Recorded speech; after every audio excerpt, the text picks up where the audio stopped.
بسم اللہ الرحمن الرحیم الحمد للہ رب العالمین الرحمن الرحیم مالک یوم الدین والصلاة والسلام على اشرف الانبیاء والمرسلین وعلى آلہ واصحابہ الصادقین المعلمین المبلغین ومن تبعهم بإحسان الى یوم الدین اما بعد فأعوذ بالله من الشيطان الرجيم بسم الله الرحمن الرحيم والذين جاءوا من بعدهم يقولون ربنا اغفر لنا ولإخواننا الذين سبقونا بالإيمان ولا تجعل في قلوبنا غلا للذين آمنوا ربنا إنك رؤوف رحيم صدق الله العظيم.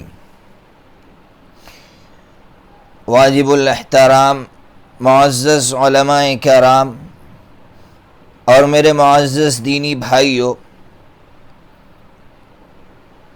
آج کل سوشل میڈیا پر حضرت سیدنا ابو ہریرہ رضی اللہ تعالیٰ عنہ کو لے کر بڑی کشیدگی چل رہی ہے. بہت سے ایسے پھوہڑ قسم کے لوگ ہیں جو اپنی تحقیق کا مرکز اس صحابی کو بنا رہے ہیں جن کی قربانیاں شاید وہ بھول گئے ہیں. شاید انہوں نے بخاری شریف نہیں پڑھی ہے. بخاری شریف کے اندر آپ بخاری شریف کھولیں گے تو آپ کو ایک حدیث ملے گی جس کا نمبر ہے 5411. حضرت سیدنا ابو ہریرہ رضی اللہ تعالیٰ عنہ بیان فرماتے ہیں کہ حضرت نبی پاک صلی اللہ تعالیٰ علیہ وسلم نے ایک دن حضرات صحابہ کرام کے درمیان میں کھجور تقسیم کی.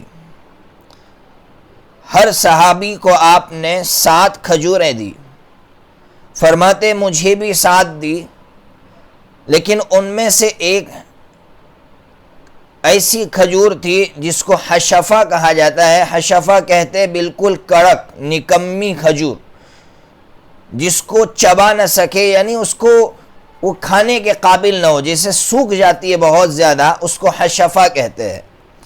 اب سنیے کیا فرماتے ہیں، اور وہ صاحب بھی سنیں جو سیدنا ابو ہریرہ رضی اللہ تعالیٰ عنہ کو اپنی تحقیق کا مرکز بنا رہے ہیں. حضرت فرماتے ہیں کہ یہ جو 7ویں کھجور تھی جو حشفہ بہت زیادہ کڑک تھی، جو کھانے کے قابل نہیں تھی، وہ سب سے زیادہ مجھے محبوب اور پسندیدہ تھی.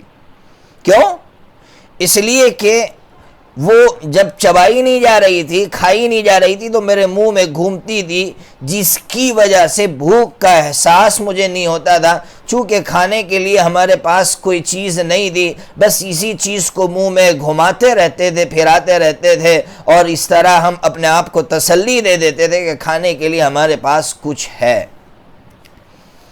اور اس سے بڑی قربانی آپ جانتے ہیں، بخاری شریف ہی کے اندر مشہور واقعہ لکھا ہوا ہے، 5432 نمبر کی حدیث ہے کہ حضرت سیدنا ابو ہریرہ رضی اللہ تعالیٰ عنہ فرماتے ہیں کہ میں مدینہ کی گلیوں میں پڑا رہتا، لوگ سمجھتے اس کو مرگی کی بیماری ہے. نہیں، مجھے کوئی مرگی کی بیماری نہیں ہوتی. لیس بی الا جوع، فرماتے ہیں بس بھوک کی شدت کی وجہ سے میں پڑا رہتا.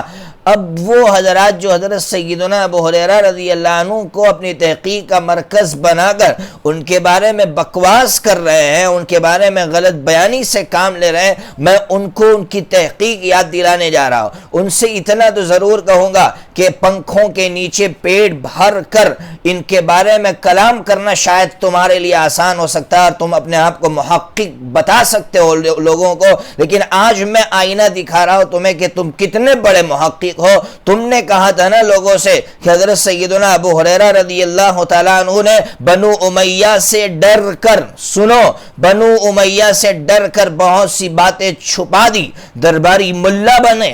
میں ان سے کہتا ہوں کہ تم کتنے بڑے محقق ہو. میں لوگوں سے کہنا چاہتا ہوں کہ یہ ظالم ہے، یہ شخص اتنا بڑا ظالم ہے. سنو، میں ان سے کہتا ہوں کہ کیا وہ واقعہ بھول گئے؟ کیا تمہیں یاد نہیں ہے کہ جب حضرت سیدنا حسن رضی اللہ تعالیٰ عنہ کی تدفین کا مسئلہ اٹھا کہ حضرت نبی پاک صلی اللہ تعالیٰ علیہ وسلم کے ساتھ ان کو دفن کیا جائے، اس وقت بہت زیادہ معاملہ پیچیدہ ہو گیا اور اختلاف بڑھا۔ اس وقت مروان بن حکم سے سب سے زیادہ ٹکر لینے والے صحابی یہی حضرت سیدنا ابو ہریرہ رضی اللہ تعالیٰ عنہ تھے۔ آپ غصہ ہوئے، آپ اٹھائیے کتاب مصطفیٰ سبائی کی کتاب، اس کا نمبر ہے 391 نمبر ہے، وہ صاف فرماتے ہیں کہ وَمَعَ ذَلِكَ فَقَدْ غَضِبَ ابو ہریرہ رضی اللہ تعالیٰ عنہ، حضرت ابو ہریرہ رضی اللہ تعالیٰ عنہ مروان کے سامنے مروان پر غصہ ہوئے اور کہا کہ یہ تو کیا کر رہا ہے، یہ نواس رسول ہے۔ اگر حضرت سیدنا ابو ہریرہ رضی اللہ عنہ بنو امیہ سے ڈر کر حق بات اگر چھپاتے تھے تو یہ کیا کہہ رہے ہیں، یہ کیا واقعہ سنا رہے، کیا تمہیں اس واقعے کا علم نہیں ہے؟ اب میں تمہیں بتا رہا ہوں کہ یہ ہے تمہاری تحقیق، تم لوگوں کو بیوقوف بنا رہے ہو اور حضرات صحابہ کرام پر تم بدزبانی سے کام لے رہے ہو۔ یہ ہے واقعہ جو میں آپ کو سنا رہی ہے، تاریخ کی سچائی ہے کہ سیدنا ابو ہریرہ رضی اللہ تعالیٰ عنہ نے مروان کے سامنے دو ٹوک بات کہی تھی کہ ایسا تو نہیں کر سکتا، تو اگر یہ کام کر رہا ہے اور تو اگر روڑا بن رہا ہے تو یہ غلط ہے، یہ صحیح نہیں ہے، یہ ہے حق بیانی، اور تم حضرت سیدنا ابو ہریرہ رضی اللہ عنہ کے بارے میں اس طرح کی باتیں کرتے ہو۔ پھر میں ان لوگوں سے کہوں گا جو اس طرح کی بکواس کرتے ہیں کہ تم نے جو باتیں کہی ہیں وہ ابو ریہ کی کتابوں سے اٹھا کر آپ نے اس کے اعتراضات کو لیا ہے۔ آپ کو شاید معلوم نہیں ہے کہ یہ وہ شیعہ ہیں، شیعوں کے باب میں شاید آپ کو آج تک علم نہیں ہوا کہ یہ کتنے بڑے مکار اور جھوٹے ہیں۔ میں آپ کو سنو کہ جب مسئلہ پیش آیا حضرت علی رضی اللہ تعالیٰ عنہ کی امامت کا، تو اس وقت انہوں نے اپنی طرف سے ایک حدیث گڑھی، شیعہ لوگوں نے، جس کو حدیث خم کہا جاتا ہے، غدیر خم کا جو واقعہ وہ بیان کرتے ہیں، انہوں نے یہ واقعہ بیان کیا اور یہ بات اپنی طرف سے گھڑی کہ 10 ذی الحجہ کا واقعہ ہے۔ کیا کہہ رہے ہیں؟ 10 ذی الحجہ کا واقعہ ہے، اور حضرت نبی پاک صلی اللہ تعالیٰ علیہ وسلم نے مقام غدیر خم میں حضرت سیدنا علی رضی اللہ، کتنا بڑا جھوٹ بولا جا رہا ہے، آپ سمجھ سکتے ہیں کتنا بڑا جھوٹ بولا جا رہا ہے۔ یہ واقعہ حالانکہ 18 ذی الحجہ کا ہے اور یہ 10 ذی الحجہ کی بات کر رہے ہیں، جبکہ 10 ذی الحجہ میں تو ظاہر سی بات ہے میرے آقا کہاں تھے آپ بتا سکتے ہیں، عرفہ کا دن 9 ذی الحجہ کا مانا جاتا ہے۔ کتنا بڑا جھوٹ، اور پھر کس کی طرف منسوب کر رہے ہیں؟ حضرت سیدنا ابو ہریرہ رضی اللہ تعالیٰ عنہ کی طرف منسوب کر رہے ہیں اس حدیث کو۔ یہ اپنی بات منوانے کے لیے حضرت سیدنا ابو ہریرہ رضی اللہ تعالیٰ عنہ کی طرف غلط باتیں منسوب کرتے تھے، اور جب ان کی دال نہیں گلتی تھی تو حضرت سیدنا ابو ہریرہ رضی اللہ عنہ کو بدنام کرتے تھے۔ یہ ہے ان کی حالت، یہ شیعوں کی، اور ان شیعوں پر بھروسہ کرتے ہو، ان کی تحقیقات پر بھروسہ کرتے ہو، اور ان کی کتابوں میں سے لے کر تم امت کو سناتے ہو، غلط باتیں سناتے ہو۔ تمہیں آج تک معلوم نہیں ہوا کہ شیعہ کتنے بڑے مکار ہیں۔ اور پھر اخیر میں ایک بات سنا کر بات ختم کرتا ہوں۔ کچھ لوگوں نے مجھ سے کہا کہ آپ لوگ بڑی بڑی باتیں کرتے ہیں کہ حضرت سیدنا ابو ہریرہ رضی اللہ عنہ اتنے بڑے صحابی تھے، خود احناف ان کو غیر فقیہ مانتے ہیں۔ احناف خود کہتے ہیں کہ یہ کوئی فقیہ بقیہ نہیں تھے، احناف کی کتابوں میں یہ بات لکھی ہوئی ہے، اصول الشاشی کے اندر لکھی ہوئی ہے۔ میں ان سے کہوں گا کہ شاید آپ نے اچھی تحقیق نہیں کی ہے۔ سیدنا ابو ہریرہ رضی اللہ عنہ کو غیر فقیہ کہنے والے احناف میں سے صرف ایک ہی شخص ہے، یاد رکھو۔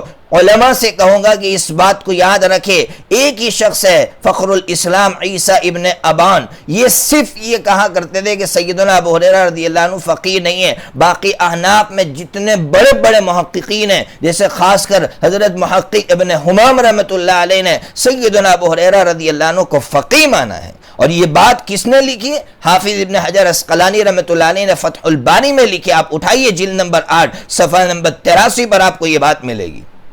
اور جو عیسیٰ ابن ابان رحمۃ اللہ علیہ جو بات کر رہے ہیں حضرت سیدنا ابو ہریرہ رضی اللہ عنہ کو جو غیر فقی مان رہے وہ ان سے غلطی ہوئی ہے، چاہے وہ حنفی ہو، لیکن میں کھل کر کہتا ہوں کہ ان سے غلطی ہوئی ہے۔ وہ حدیث مسرات کو سامنے رکھ کر، یعنی اگر آپ نے جانور خریدا اور سامنے والے نے دھوکہ دیا تو حدیث میں ہے کہ وہ جانور واپس کر دو، اور جانور واپس کرنے کے بعد آپ نے جو دودھ استعمال کیا ہے تو اس کے بدلے میں آپ 1.3 کلو کھجور واپس کر دو۔ تو عیسیٰ ابن ابان کہہ رہے یہ بات عقل میں نہیں آ رہی ہے کہ جب بھینس آپ کے رکس میں تھی، جب آپ کے رکس میں تھی تو دودھ بھی آپ کا ہو گیا، تو پھر اس کے بدلے میں کیوں کھجور دی جائے گی؟ لیکن عیسیٰ ابن ابان سے کو دھوکہ ہوا ہے، اس لیے کہ یہ حدیث معاملے سے متعلق نہیں، اخلاق سے متعلق ہے۔ یعنی میرے آقا یہ فرمانا چاہتے ہیں کہ واقعیتاً بات تو یہی ہے کہ دودھ آپ کا تھا، آپ نے استعمال کیا ہے، لیکن پھر بھی اخلاق کا تقاضا یہ ہے کہ آپ سامنے والے کو جب جانور واپس کر رہے ہو اور اپنا جانور واپس لے رہا ہے تو تم اخلاقاً اسے تقریباً 3.25 کلو کھجور اس کو دے دو، یا جو آپ کے لیے آسان ہو وہ دے دو۔ گویا یہ حدیث معاملے سے متعلق نہیں تھی، اخلاق سے متعلق تھی۔ عیسیٰ ابن ابان اس کو جو ہے معاملے سے متعلق کر کے دیکھ رہا تھا، اور پھر یہ کہہ دیا تھا کہ حضرت سیدنا ابو ہریرہ رضی اللہ عنہ غیر فقیہ، یہ ان سے غلطی ہوئی ہے۔ سچی بات یہ کہ سیدنا ابو ہریرہ رضی اللہ عنہ بہت بڑے فقیہ تھے، اگر فقیہ نہیں ہوتے تو پھر صحابہ کرام ان کو فتوے کے لیے نہیں بٹھاتے، اس لیے کہ فتوے کے لیے اسی کو بٹھایا جاتا تھا جو مجتہد ہوتا تھا، جو فقیہ ہوتا تھا۔ اس لیے ہمارا یہ نظریہ ہے اور قیامت تک رہے گا کہ حضرت سیدنا ابو ہریرہ رضی اللہ تعالیٰ عنہ جلیل القدر صحابی تھے، ہیں اور رہیں گے۔ ان کے بارے میں اگر کوئی اس طرح کا کلام کرے گا تو میں صاف کہتا ہوں، اور جو لوگ عقیدت میں اندھے ہو جاتے ہیں میں ان سے کہہ رہا ہوں کہ یاد رکھو، کتنی ہی بڑی عقیدت کسی سے کیوں نہ ہو، لیکن اگر وہ غلط بات کہتا ہے تو اس کی بات کو کسی بھی صورت میں قبول نہیں کیا جا سکتا، بلکہ اس کا بائیکاٹ کیا جائے گا، چاہے وہ بڑے سے بڑا شخص کیوں نہ ہو۔ یہ صحابی سے بڑھ کر کوئی نہیں ہو سکتا ہے، صحابی سے بڑھ کر دنیا میں کسی کی عقیدت ہمارے دلوں میں نہیں ہو سکتی ہے۔ اللہ تبارک و تعالی صحابہ کرام کی قدر کی ہمیں توفیق عطا فرمائے، اور ان حضرات نے اسلام کے لیے جو قربانیاں دی ہے اس کی قدر کی بھی ہمیں توفیق عطا فرمائے۔ وآخر دعوانا ان الحمد للہ رب العالمین۔